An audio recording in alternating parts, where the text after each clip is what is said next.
Howdy, Beefalo Bart here, and welcome, and thank you. Alright, just a quick video. Just want to say thank you for all those people who made the hard work and effort of clicking that red button that said subscribe, and helping me get to the 1,000 subscriber mark. And what does that mean for the channel? Well, it means I've got 1,000 subs. But anyway, what I'm going to be doing as a thank you is getting my collective crap together and going to be more organized on my videos and when I put them out and that kind of thing. Going to start doing at first it will be a mixture of live streams and actual videos, since an actual video for me to record it and go through all the editing and so forth and getting it ready takes 4 to 5 times as long as actually doing a live stream does, which is why I've been doing a lot of live streams. So, thank you, bud. So what I'm going to do is start off on Wednesdays, I will be releasing an edited complete video, and it'll go up on Wednesdays. And, if I get it done on Monday or Tuesday or whatever, it'll still be scheduled to go and be released on Wednesdays. But in the meantime, what I'll do is Wednesdays will be that video, and then Mondays and Fridays will be a live stream, which I will try to set a specific time that will be good for the majority of people. I know that I do have a lot of people that are in the US and a lot of people that are overseas, so trying to get it balanced to be good between the two is kind of difficult when you're talking about 6, 7, 8 hour difference in time zones. So we'll probably start off with the mainstream actually being sometime probably earlier in the afternoon, my time. I'm on the east coast of the US, so I'm Eastern Standard Time. So like right now it's 6:20. And it's 6 o'clock here. It could be 6 hours difference, so it'll be 12 o'clock somewhere else. So what I'll try to do is roughly around, I guess, 3. I'll look at the time zones and we'll try to get it in between, like maybe 3 o'clock or something like that, just to be kind of a normalized time zone thing here. So yeah, so you'll be behind me. So you're 2 hours. 2 hours earlier than me? I'm Eastern Standard, so you're 1 hour or 2 hour difference. Whereas, like Berlin time, or which I'm very fond of Berlin, they're going to be 6 hours different. So whenever I was in Berlin, I used to call it like 3 o'clock in the morning, and it would be 9 o'clock at night here. So yeah.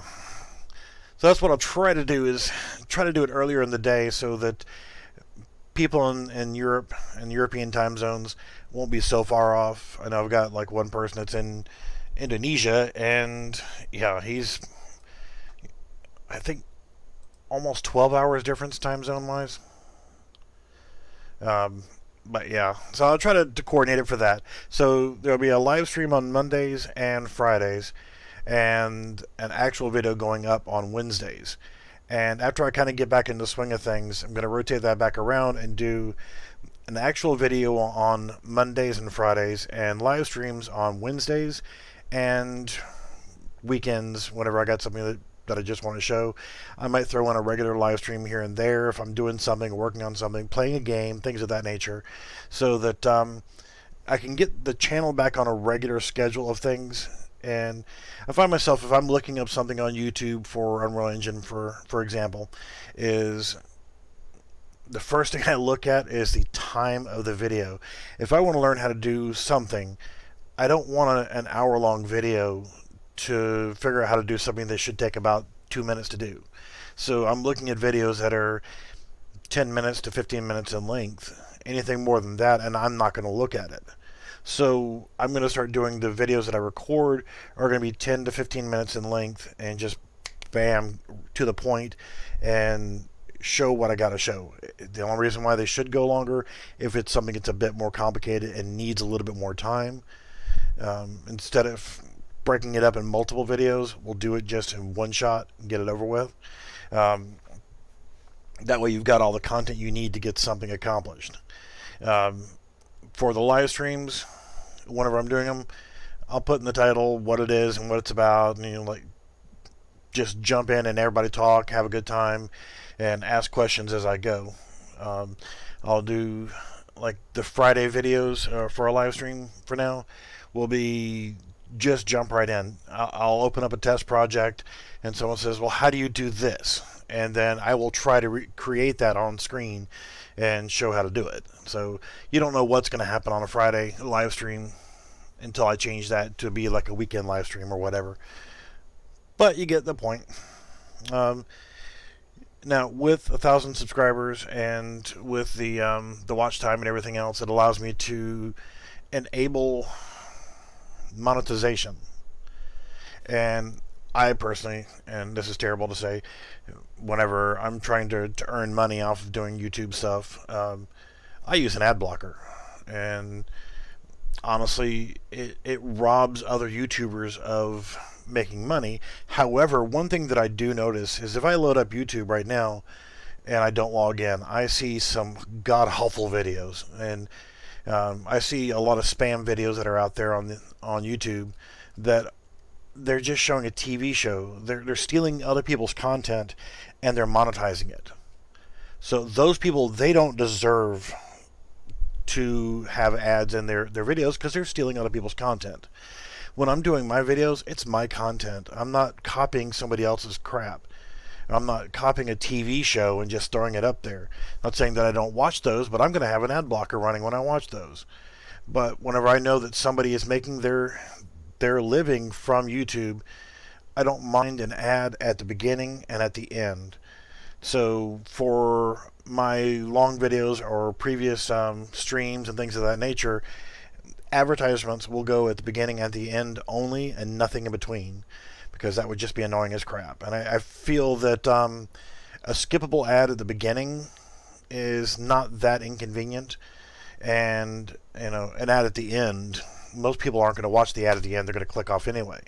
So I'm going to put them in there, but I'm going to try to do it as least intrusive as possible so that I can actually generate a little bit more income from this. And like I said, the actual videos themselves, since they're only going to be 10 minutes in length, then you don't want to sit through a 30-second ad, but still there'll be one at the beginning, one at the end, and that's just so that I can actually start generating a little bit more income, because honestly I don't make much of anything off of doing what I'm doing, and this is what I do. I've taken some time away from doing videos simply because of health issues. I don't want to get into all that, but I can cover more of that on Discord. But I just want to say thank you to everybody and kind of let everybody know that there is going to be some changes for the better for the channel. I'm not going to start flooding the channel with advertisements and that kind of stuff. I'm not going to keep throwing my hands out saying, give me money, give me money, give me money, because I'm not like that. I know what I'm looking for when I search for a how-to video on YouTube, or if I'm trying to watch something that's like playing in the background while I'm working on something, or I'll even have a video playing sometimes while I'm playing a game. Just so I can have some background noise so my brain is, able to believe it or not, I focus better when there's a little bit of background noise going on to a certain extent. So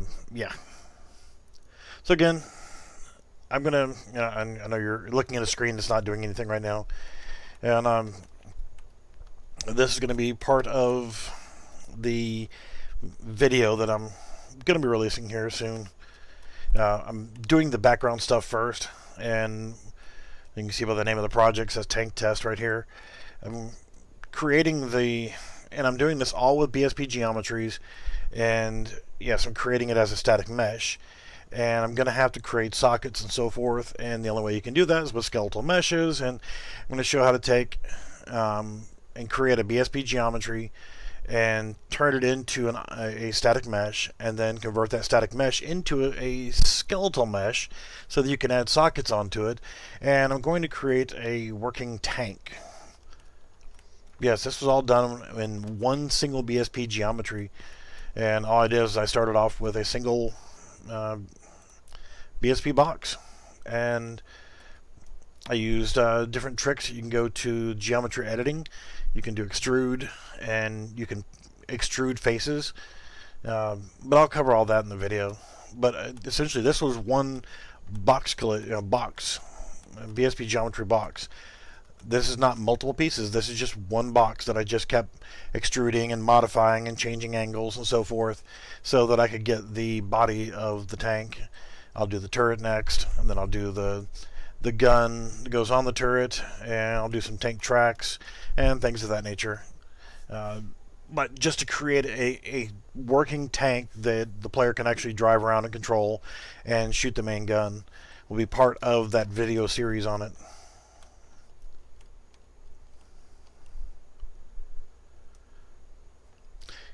Yeah, see, the problem that I run into with a lot of stuff is, like, and I love the City Studio stuff, I have to go into the City Studios assets, and things like in the war pack, I've got to take the tanks and the ships, and I have to remove the turret and the gun from both so that I can actually put them back on as a socketed asset.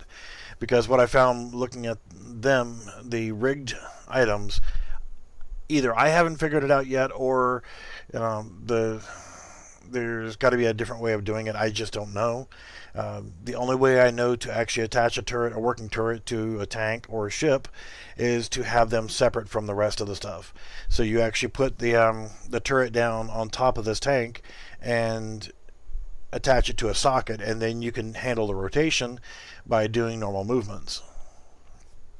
And just a quick sneak peek, the project settings and inputs,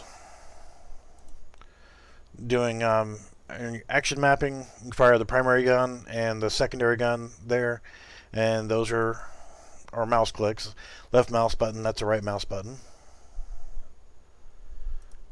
And then on the axis mapping, you can use the left and right movement of your mouse to actually control the movement of the turret, and then WASD will then control the forward, backwards, and left and right of the actual tank. So if you ever played like World of Tanks, you'll be able to do WASD to move the tank around, and then use your mouse to actually moving it around will look up and down and turn the turret left and right, and then fire with your left and right mouse buttons.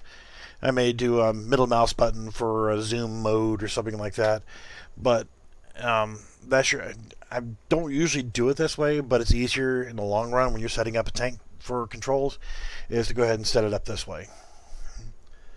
And in the video Monday, which will be a live stream, I will cover all of this right here and what they are and how to, and I'll show what I've done so far on the project. I'm going to be working on it, but which I'll probably do a stream here shortly. I want to keep this one brief, and I'll actually go ahead and create the turret. Yes, you can. I mean, because what you'll end up doing with them is I'm going to convert them into skeletal meshes so that they can actually be applied to a pawn character, so you actually can control them. And you can also, just like whenever you're creating a I don't have third-person character in here, but when you have like a third-person character, you can actually just make a duplicate of that and get rid of the camera and all that stuff off of it, and use it as an AI and give them basic commands like walk from point A to point B, or you can have them follow a spline actor, things like that. There's a bunch of different ways you can actually animate cinematics, and that's one thing I kind of wanted to cover also, is something that's really cool that I don't see a whole lot of people doing, but using, instead of Unreal Engine 4 to create a game, actually create a cinematic, or create cinematics for your games, or just create short films using Unreal Engine 4. Setting up your scenes, your movement for your scenes, things like that. So I'm going to go ahead and in this video, I'm going to take a break for a little bit and I'll come back and we'll do a little bit of streaming while I'm creating the BSP geometries to create the parts I need for the tank. So far, I have created this as the static mesh for the body. So I need to go ahead and create the static mesh for the turret and static mesh for the gun and gun mantlet, things like that. Well, see, there's a lot of things you can do with cinematics. I mean, you know, this button right here, I never really play with it, but add matinee, level sequence, master sequence. I've only ever really used cinematics very poorly and used them for things like creating an elevator platform that goes up and down. There's other ways of doing that too, but that's the only thing I've ever really used it for. Or I think at one time I made a train system that went across as a part of the scene of the map. It just was a train that goes from left to right across the map. Doesn't really do anything, doesn't stop. It just goes at a set speed all the way across. You can't interfere with it, that kind of stuff. But there's so much you can do with cinematics, and I guess at some point I need to jump in there and take a look at it.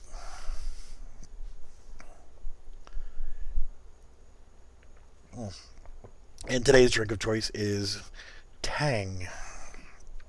Yes, something a little bit different. Alright, I'm going to get out of here, and whenever I come back here in a little bit, I'll do another video just kind of hanging out, chilling, and I'll be working on building the static meshes that I need for this project. But I want to thank you guys for everything. Thanks for watching this video, but definitely thanks to everybody who hit that subscribe button and everybody who has in the past hit that donate button and sent me a few clams.